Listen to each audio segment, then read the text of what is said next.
तो हम लोग प्रश्नावली 1.3 का प्रश्न नंबर 6 यानी क्वेश्चन नंबर 6 देखते हैं। अब इसमें बताया है P बटा Q, जहां पर Q 0 के बराबर नहीं है, के रूप की परिमेय संख्याओं के अनेक उदाहरण लीजिए।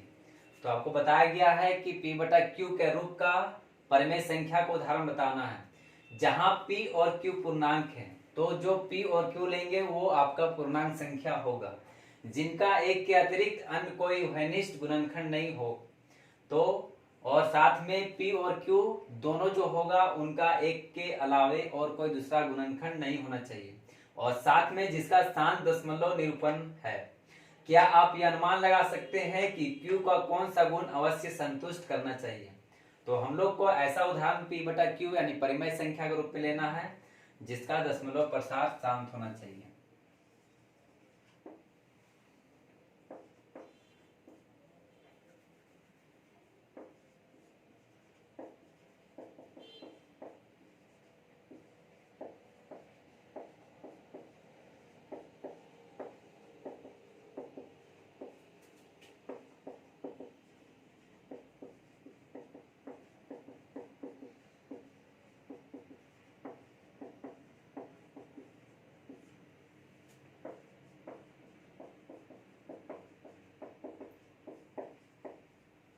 तो पहला उदाहरण लोग 3/2 ले रहे हैं, और दूसरा उदाहरण लेते हैं हम लोग 7/5, और तीसरा उदाहरण ले लें 13/10।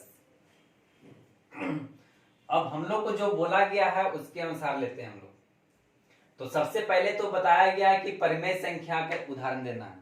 तो परिमेय संख्या जिनको हम लोग P बटा Q यानी बटा के रूप में दर्शा सकते हैं उनको परिमेय संख्या बोलते हैं। तो यहाँ सभी बटा में लिखा गया है, यानी P बटा Q के रूप में लिखा गया है। P 3 है और Q 2 है, यहाँ P 7 है और Q 5 है, यहाँ P 13 है और Q 10 है। जहां तीनों में से किसी में भी Q का मान 0 नहीं है, जो कि बोला था Q 0 नहीं होना चाहिए, तो किसी में Q 0 नहीं है। अब आगे हम लोग बढ़ते हैं। तो परिमेय संख्या ले लिए। अब आगे बोला है आपका कि P और Q दोनों जो होना चाहिए वो पूर्णांक होना चाहिए। पूर्णांक संख्या के बारे में हम लोग पहले पढ़ चुके हैं। तो हम लोग जानते हैं प्राकृतिक संख्या जो कि 1 से शुरू होता है, 1 2 3 4 5 6, ये प्राकृतिक संख्या होता है। पूर्ण संख्या के बारे में बात करेंगे तो पूर्ण संख्या आपका 0 से शुरू होता है, 0 1 2 3 4 5। उसके बाद हम लोग आते हैं पूर्णांक संख्या में। तो पूर्णांक संख्या जो होता है आपका प्लस में भी होता है, माइनस में भी होता है, और 0 यानी 0 1 2 3 4 5 तो होता ही है, और माइनस में भी होता है, माइनस 1 2 3 ये सबसे लेकर अनंत तक जाता है। तो ये हम लोग P और Q जो लिए हैं यहाँ पर, ये पूर्णांक संख्या से लिए और परिमेय संख्या भी है। ये दोनों भी P और Q जो लिए हैं ये आपका पूर्णांक संख्या से है और साथ में परिमेय संख्या भी है। ये दोनों भी आपका पूर्णांक संख्या है और साथ में परिमेय संख्या भी है। तो हम लोग उदाहरण लेते हैं। अब आगे बताया गया आपका, तो जिनका एक के अतिरिक्त अन्य कोई घनिष्ठ गुणनखंड नहीं होना चाहिए। तो इसका अगर हम लोग गुणनखंड निकालेंगे 3 का, तो 3 का गुणनखंड 3 गुना 1 हो गया, और इसका गुणनखंड 2 गुना 1 आ गया। इसी तरह से इसका अगर हम लोग गुणनखंड देखें तो 7 गुना 1 हो गया, इसका गुणनखंड 5 गुना 1 आ गया। इसको देखते हैं हम लोग 13 गुना 1 हो गया, इसका गुणनखंड 10 गुना 2 गुना 5 गुना 1। तो यहां पर सबसे पहले इसको अगर हम लोग देखते हैं तो यहां पर एक इसमें भी है और नीचे यानी P में भी एक गुणनखंड आया, और 2 में नीचे जो है आपका हर यानी Q में भी एक आया है। तो घनिष्ठ गुणनखंड 1 है। इसके अलावा और दूसरा कोई गुणनखंड नहीं है जो दोनों में मिल रहा है। तो इसमें सिर्फ एक ही ऐसा गुणनखंड है जो इसमें P और Q मिल रहा है, और दूसरा कोई गुणनखंड नहीं है। अब अगर हम दूसरा एक एग्जाम्पल लेते हैं, जैसे 6/10 आ गया, तो इसको 2 गुना 3 गुना 1 लिख सकते हैं, और इसको लिख सकते हैं 2 गुना 5 गुना 1। तो अगर इसमें हम लोग देखें तो इसमें एक तो गुणनखंड दोनों में मिल रहा है, साथ में 2 भी दोनों में मिल रहा है। तो यहाँ पर एक के अतिरिक्त 2 गुणनखंड है ये परिमेय संख्या में, लेकिन इस परिमेय संख्या में एक के अतिरिक्त और कोई उभयनिष्ठ गुणनखंड नहीं है। तो हम लोग को जो बोला था 1 के अतिरिक्त और कोई उभयनिष्ठ गुणनखंड नहीं होना चाहिए, तो आपका एक के अतिरिक्त इसमें और कोई गुणनखंड नहीं है। अब आगे हम लोग 2 से भाग देख के 3 को देखते हैं, 2 से 3 को भाग देते हैं और देखते हैं क्या होता है। तो देखें यहाँ पर दशमलव के बाद 5 आया और ये आपका पूरा पूरी कट गया, यानी शेष 0 आ गया। अब इसके बाद दशमलव प्रसार का अंत हो गया, कोई भी अंक नहीं आएगा क्योंकि शेष 0 आ गया और साथ में अंक भी यहाँ पर खत्म हो गया, तो यहाँ और नहीं उतर सकता, यानी 5 के बाद और कोई अंक नहीं आएगा, तो बोलेंगे दशमलव प्रसार शांत हो गया। तो ये जो 3/2 है इसका दशमलव प्रसार शांत हो गया। ठीक उसी तरह से इसको हम लोग देखते हैं, तो इसका भी उभयनिष्ठ गुणनखंड 1 है, इसके अलावा और कोई नहीं है। अब इसको अगर हम लोग भाग देते हैं तो 1.4 आ गया यहाँ पर, और इसका भी दशमलव प्रसार शांत है क्योंकि 4 के बाद और कोई अंक नहीं आया। यहाँ पर आपका शेष 0 बच गया, कोई भी अंक अब नहीं उतरेगा, तो ये भी आपका दशमलव प्रसार शांत हो गया। अब इसको अगर हम लोग देखते हैं तो 10 से भाग देते हैं 13 को, तो इसका भी दशमलव प्रसार शांत आ गया। 3 के बाद इधर कोई भी अंक नहीं आ रहा है क्योंकि शेष 0 आ गया, कोई भी अंक नहीं उतरेगा और काई के अंक खत्म हो गया वहां, तो दशमलव प्रसार का अंत हो गया। 3 के बाद और कोई नहीं अंक आ रहा है, तो दशमलव प्रसार शांत हो गया। तो हम लोग यहाँ पर देखें 1.3 है, तो ये परिमेय संख्या था, साथ में P और Q जो लिए थे ये आपका पूर्णांक संख्या था, इसमें 1 के अतिरिक्त और कोई उभयनिष्ठ गुणनखंड नहीं था और दशमलव प्रसार शांत था। तो यहाँ जितने सारे आपका कंडीशन बताया गया था सभी को ये आपका सेटिस्फाई कर रहा है। इसमें भी देखें तो ये आपका परिमेय संख्या बटा में लिखा हुआ, यानी परिमेय संख्या है। Q 0 के बराबर नहीं बोला था तो Q 0 के बराबर नहीं लिए हैं। P और Q पूर्णांक संख्या बोला था तो P और Q को पूर्णांक संख्या ले लिए हैं, जिनका 1 के अतिरिक्त और कोई गुणनखंड नहीं होना चाहिए, तो इसमें 1 के अतिरिक्त और कोई गुणनखंड नहीं है और दशमलव प्रसार शांत है। ठीक उसी तरह से इसमें भी है। अब आगे जो बताया गया है, क्या आप यह अनुमान लगा सकते हैं कि Q को कौन सा गुण अवश्य संतुष्ट करना चाहिए? तो हम लोग यहाँ पर देखते हैं तो इसमें Q का मान 2 है, इसमें Q का मान 5 है और ये जो 10 है इसमें 10 का गुणनखंड जब निकाले थे इसमें 2 और 5 एक साथ मिला था, तो हम लोग को इससे यह पता चलता है कि अगर हर में हर यानी Q का मान अगर 2 होता है या 5 होता है या फिर 2 और 5 का गुणनखंड होता है तो उनका दशमलव प्रसार शांत हो जाता है। तो हम लोग लिख सकते हैं परिमेय संख्या का दशमलव प्रसार शांत होगा। तो कब शांत होगा? जब हम लोग Q हर यानी यहाँ पर Q है, तो जब Q या तो 2 होगा या 5 होगा या फिर दोनों होगा, दोनों का गुणनखंड होगा।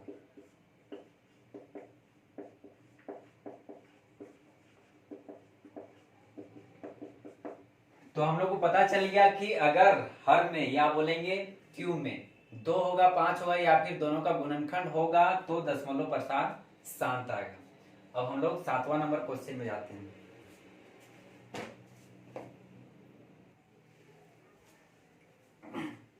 तो 7वां नंबर प्रश्न में बोला गया आपका ऐसी 3 संख्याएं लिखिए जिनके दशमलव प्रसार अनवसानी अनावर्ती हो। तो हम लोग जानते हैं 7 दशमलव प्रसार, जिसमें कि दशमलव के बाद जो अंक आता है कुछ अंक तक आने के बाद उनका अंत हो जाता है, तो उसको बोलते हैं शांत।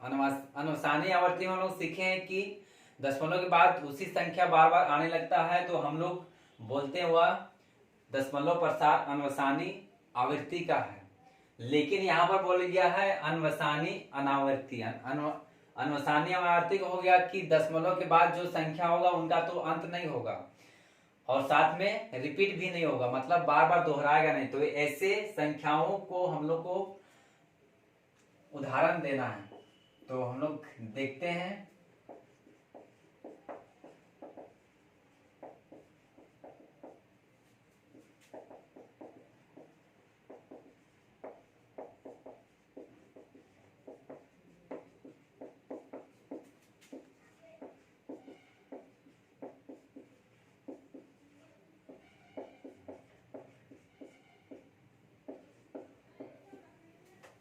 तो हम लोग कुछ भी उदाहरण ले सकते हैं।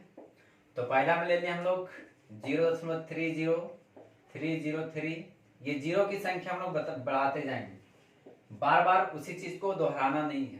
तो 2 जीरो था, यहाँ हम लोग 3 जीरो कर देते हैं, फिर आगे ले लेंगे तो 4 जीरो कर देते हैं, और इसी तरह से 0 0 बढ़ाते जाएंगे। तो ये संख्या जो है ये आपका प्रसार अंत नहीं हो रहा है, तो हम लोग अनवसानी कर दिए, और साथ में ये आवृत्ति को पुनरावृत्ति नहीं कर रहा है, मतलब संख्याएं दोहरा नहीं रहा है, तो इसको अनावर्ती बोल देंगे। तो इनका दशमलव प्रसार अनवसानी अनावर्ती का हो गया। अब ठीक उसी तरह से दूसरा जो एग्जाम्पल लेंगे हम लोग, जैसे 81 ले लिया, हम 81 ले लिए। अब अगले बार यहाँ 2 1 कर दिए, अगले बार 3 ठो 1 कर दिए, फिर अगले बार 4 ठो 1 कर दिए। अब इसी तरह से बार बार दोहराते रहेंगे तो बढ़ते रहेगा, तो बार बार संख्या को दोहराएगा नहीं, तो ये हो जाएगा अनवसानी अनावर्ती का। और तीसरा एग्जाम्पल भी हम लोग ले लेंगे इसी तरह से।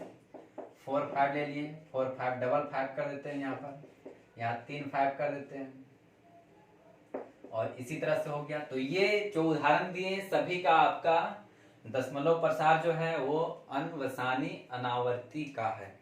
अब हम लोग 8वां नंबर क्वेश्चन में आते हैं।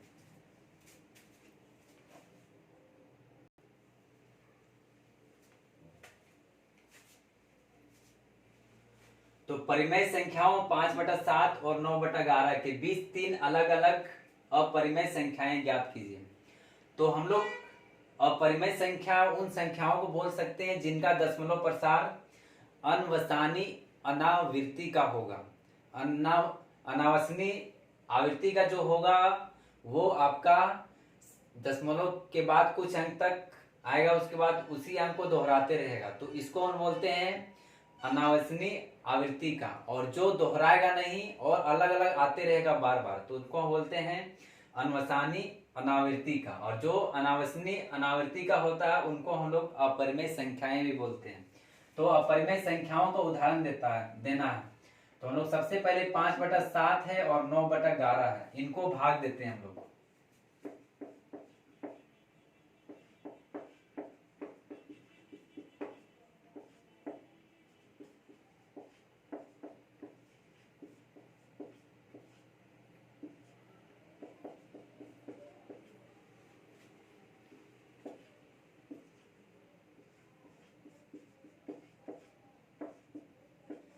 तो यहाँ पर शेष मेरा 5 बच जा रहा है। यहाँ पर 5 से भाग देना शुरू किए थे, फिर 5 आ गया। अब यहाँ से शुरू करेंगे तो फिर आपका उन्हीं संख्याओं को दोहराना शुरू हो जाएगा। तो ये आपका हो गया 0.714285, और इसी तरह से फिर 7 आएगा, 14285 आते रहेगा। तो इनको फिर संख्याएं दोहराना शुरू करेंगे, इसलिए इनके ऊपर हम लोग बार लगा सकते हैं। अब अगला है 9/11, तो इसको भी हम लोग भाग देते हैं।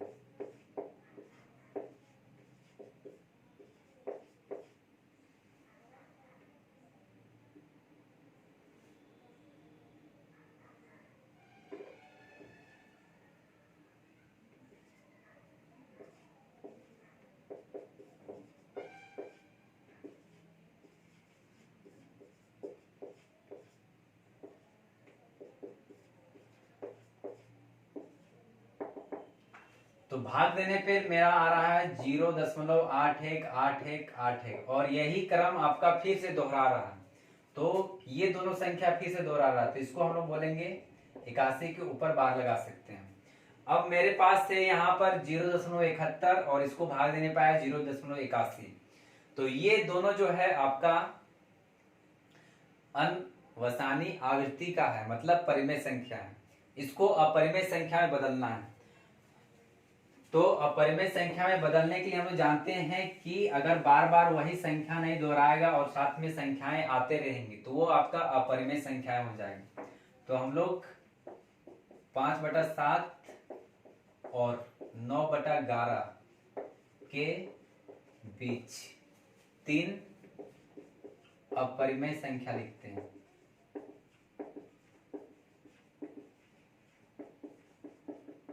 तो 5/7 और 9/11 के 3 अपरिमेय संख्या। तो यहाँ 71 है, 81 है, तो इसके बीच कुछ भी लिख सकते हैं। जैसे 71 है तो 72 से हम लोग शुरू कर सकते हैं। यहाँ 72 हो गया, 1 0 लगा दिए, फिर यहाँ 2 0 लगा दिए, फिर आपका 3 जीरो लगा दिए, इस तरह से आते रहेगा बार। तो देखिए कहीं भी संख्या रिपीट नहीं हो रहा है, बार बार अलग अलग आते जा रहा है। तो ये आपका अपरिमेय संख्या हो गया पहला उदाहरण।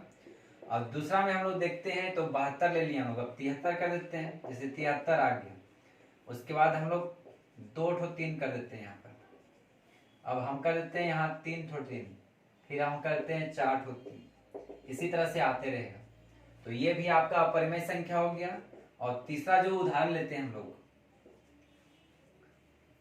81 है, मान लिया हम लोग 80 ले लेते हैं, फिर यहाँ 2 को 0 कर देते हैं, अब यहाँ 3 ठो 0 कर देते हैं। अच्छा 73 है, तो मान लिया हम लोग 76 कर देते हैं, 76 कर दिए। अब यहाँ पर कर देते हैं हम लोग एक 0, 76 है, 0 कर दिए, 2 0 कर दिए, यहाँ पर 3 0 कर दिए, यहाँ 4 0 कर दिए, इस तरह से आ गया। तो ये जो संख्याएं हैं आपका अपरिमेय संख्याएं हैं। अब हम लोग अगला क्वेश्चन देखते हैं 9।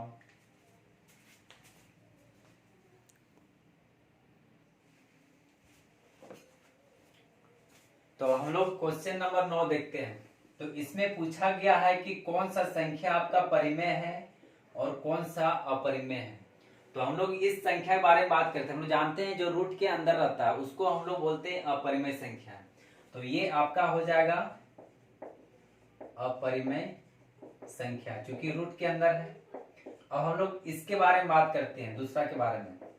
तो यहाँ पर अंडर रूट 225 है, तो हम लोग जानते हैं 225 का वर्गमूल निकालने पे 15 आता है।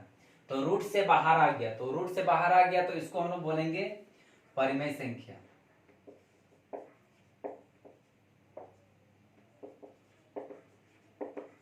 अगर ये रूट के अंदर रहता तो इसको हम बोलते हैं अपरिमेय संख्या, लेकिन रूट से बाहर आ गया इसलिए इसको बोलेंगे हम लोग परिमेय संख्या। अब तीसरा में है मेरे पास 0.3796। तो ये देखिए हम लोग इसका दशमलव प्रसार शांत है, और हम लोग जानते हैं जिसका दशमलव प्रसार शांत होता है वो आपका परिमेय संख्या में आता है। तो इसलिए ये जो संख्या है आपका परिमेय संख्या में आ गया। अब अगला जो दिया हुआ है 7.478478, तो इसके बारे में बताना है। तो यहाँ पर देखें 478 478 478 बार बार रिपीट हो रहा है बार बार। तो ये आपका अनवसानी आवृत्ति का है, इसलिए ये आपका परिमेय संख्या हो जाएगा। हम बताए थे कि अनवसानी आवृत्ति का होगा तो परिमेय संख्या होगा, और अनवसानी अनावृत्ति का होगा तो अपरिमेय संख्या होगा, क्योंकि बार बार रिपीट कर रहा है। अगर बार बार रिपीट नहीं करता और आते रहता तो हम बोलते हैं अपरिमेय संख्या, बार बार दोहरा रहा आपका, इसलिए ये आपका परिमेय संख्या हो जाएगा। अब लास्ट में हम लोग आते हैं 5वां नंबर 1.101 है, फिर 201 है, फिर 301 है, फिर 401 है। तो यहाँ पर हम लोग देखें तो बार बार अलग अलग आ रहा है। यहाँ 1 0 के बाद है, यहाँ 2 0 के बाद, यहाँ 3 0 आ रहा है, 4 0 आ रहा है, बार बार अलग अलग आता है, उसी चीज को दोहरा नहीं रहा है।